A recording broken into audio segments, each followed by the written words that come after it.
नमस्कार। ज्योतिष, कुंडली इत्यादि संबंधित किसी भी परामर्श के लिए दिए गए नंबर पर कॉल करें। धन्यवाद। नमस्कार दर्शकों, बहुत बहुत स्वागत है आपका जीवन दशा के इस प्रोग्राम में। आज हम बात करेंगे होली। होली जो है एक ऐसा त्योहार है जो अनादिकाल से भारतवर्ष में मनाया जाता है।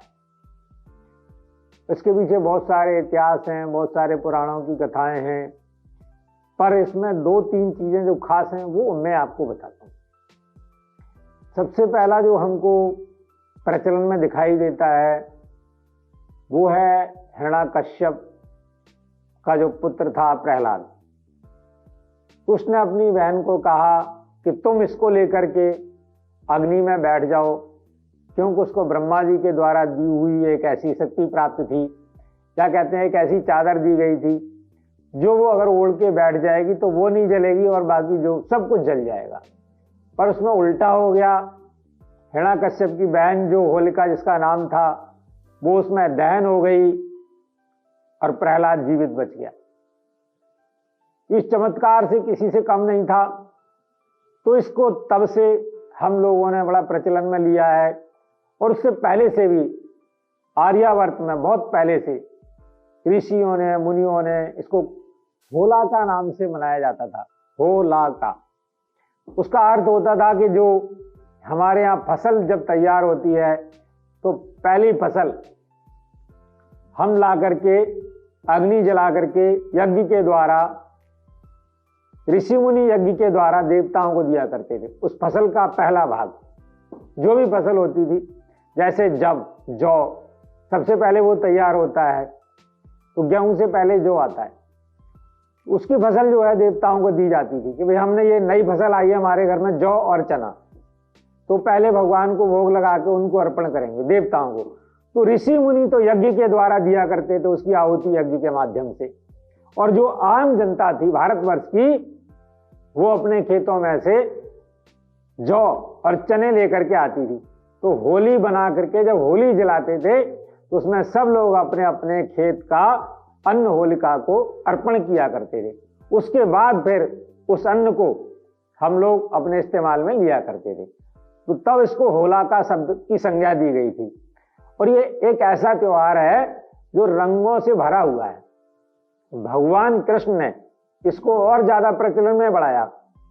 इसको रंगोत्सव का नाम तब से मिला जब से भगवान कृष्ण ने राधा जी के ऊपर रंग डाला था। तो ये हर युग में चलता आया है, तो तब से इसको रंगोत्सव का नाम देने लगे हम लोग। पर चाहे कुछ भी हो, होली पे तांत्रिक क्रियाएं बहुत अधिक असर करती हैं।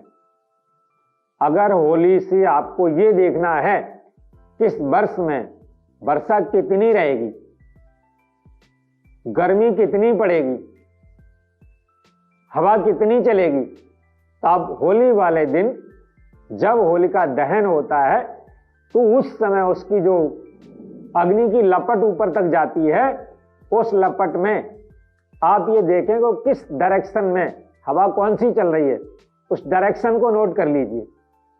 तो आप बता सकते हैं कि इस साल बारिश अधिक होगी या कम होगी, हवाएं तेज चलेंगी या मंदी चलेंगी, गर्मी बहुत अधिक पड़ेगी या बहुत कम पड़ेगी या नॉर्मल रहेगा। तो वो कुछ लोग उस होली की जो राख होती है, जहां होलिका दहन होता है, उसको अपने घर में लाके रख लेते हैं। बच्चों को किसी प्रकार की यदि कोई तकलीफ महसूस होती है या उनका मुख मलिन कभी मां देखती है बच्चों का, तो उनके चेहरे पे टीका लगा देती है, उसकी नजर उतारने के काम आता है। तो होली की जो राख है वो बहुत अधिक काम आती है। होलिका दहन के बाद जब वो ठंडी हो जाए तो आप अपने घर में लाके रख लें। सबसे बड़ी बात है, इन दिनों में जब भी घर से बाहर आप निकलें तो चौराहों को देख करके निकलें। कोई चीज पड़ी हो तो उससे बच के निकलें, क्योंकि बहुत सारे लोग तांत्रिक क्रियाएं करते हैं, उन क्रियाओं से आपको बच के निकलना है। दूसरा, मौसम का संधि काल है। शरद ऋतु खत्म हो रही होती है, बसंत ऋतु खत्म होने को होती है, ग्रीष्म ऋतु का आगमन है। दो ऋतुओं के आगमन पे जोड़ होता है, वो एक खत्म होती है दूसरी शुरू होती है। तो जब ऐसा काल हो, संक्रमण काल, तो उसमें बहुत सारी बीमारियां पैदा हो जाती हैं। उन बीमारियों से बचने के लिए, उस संक्रमण से बचने के लिए आपको कुछ नियमों का पालन करना चाहिए। सुबह शाम या दिन में, मध्याह्न काल में, या दोनों संधि काल में, संध्या काल में, बिल्कुल अर्ली मॉर्निंग, मध्याह्न और सायं, इन तीनों समय पे आपको देखभाल करके चौराहे को पार करना चाहिए। उस समय पे कोई चीज अगर वहां पड़ी हुई है तो आप उसको लांग करके ना जाएं, उससे बच करके निकल जाएं। सबसे बड़ी बात है, अगर आप व्यापार करते हैं, व्यापार में मंदा चल रहा है, तो कुछ मंत्र हैं, उन मंत्रों को आप कर सकते हैं जिस दिन होली जलाई जाती है उस रात को। उन मंत्रों को आप लिखें, उन मंत्रों का आप उच्चारण करें, तो आपके व्यापार में वृद्धि रहेगी। ऐसे ही कोई बच्चा यदि टॉप लेवल पे चाहता है कि मैं रहूं पढ़ाई में, तो कुछ मंत्र हैं जिन मंत्रों का वो उस रात अध्ययन कर ले, उनको बोल ले, उनको लिख ले, तो वो पढ़ाई में टॉप रह सकता है। पर ये नहीं है उसके लिए कि एक ही रात बोलना है, एक ही बार बोलना है। वो बार बार निरंतरता के साथ, कंटिन्यूटी के साथ यदि करेगा तो पढ़ाई में उसकी सफलता नंबर 1 पे उसको ले जाएगी। ऐसे ही यदि आप नौकरी करते हैं, ऑफिस में अनबन रहती है, किसी से कहासुनी हो जाती है, उससे भी यदि आप बचना चाहते हैं, उसके लिए भी वो रात्रि बहुत अच्छी रात्रि है। कुछ मंत्रों का, कुछ स्तोत्रों का पाठ करें और उनको कंटिन्यूटी में रखें, तो आपकी वो सब समस्याएं दूर हो जाएंगी। तो होली हिंदुस्तान में ही नहीं, अब तो पूरे विश्व में मनाया जाने लगा है। और ये एक ऐसा त्योहार है, इसमें आपसी भाईचारा और आपस में लोग एक दूसरे को मिलते हैं। किसी के घर में यदि कोई गमी हो जाती है किसी प्रकार से, तो वहां बिना भेदभाव के हर एक व्यक्ति उस व्यक्ति के घर जाता है, ताकि भाई जो परेशानी हुई, तुम्हारे घर से एक बंदा विदा हो गया, हमारी सांत्वना, हम बीच में नहीं आ सके तो अब आए, आपके साथ है और हम आपके साथ खड़े हैं। ये बड़ी बात है।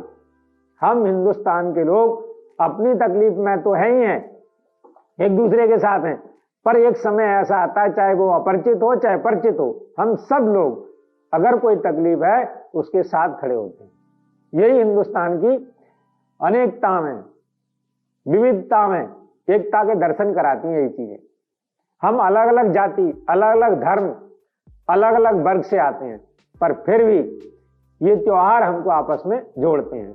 और होली का त्योहार तो ऐसा त्योहार है कि चलो ठीक है, वो लठमार होली भी खेली जाती है ब्रज में, पर वो कोड़े से भी होली खेली जाती है, परंतु वास्तव में तो ये जो है आपस में गले मिलने का त्योहार है, अबीर गुलाल लगाने का त्योहार है, रंगों का उत्सव तो है ही है। पर किसी को अगर कोई तकलीफ हुई है, किसी के घर में कोई हानि हुई है, तो सब लोग उसके दुख में शामिल होने के लिए उसके घर पधारते हैं, मिलके आते हैं और कहते हैं भाई कोई बात नहीं, जो हो गया।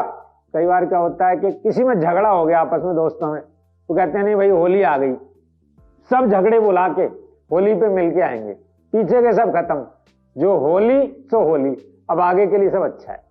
नमस्कार दर्शकों, आज के लिए बस इतना ही। नमस्कार। ज्योतिष, कुंडली इत्यादि संबंधित किसी भी परामर्श के लिए दिए गए नंबर पर कॉल करें। धन्यवाद।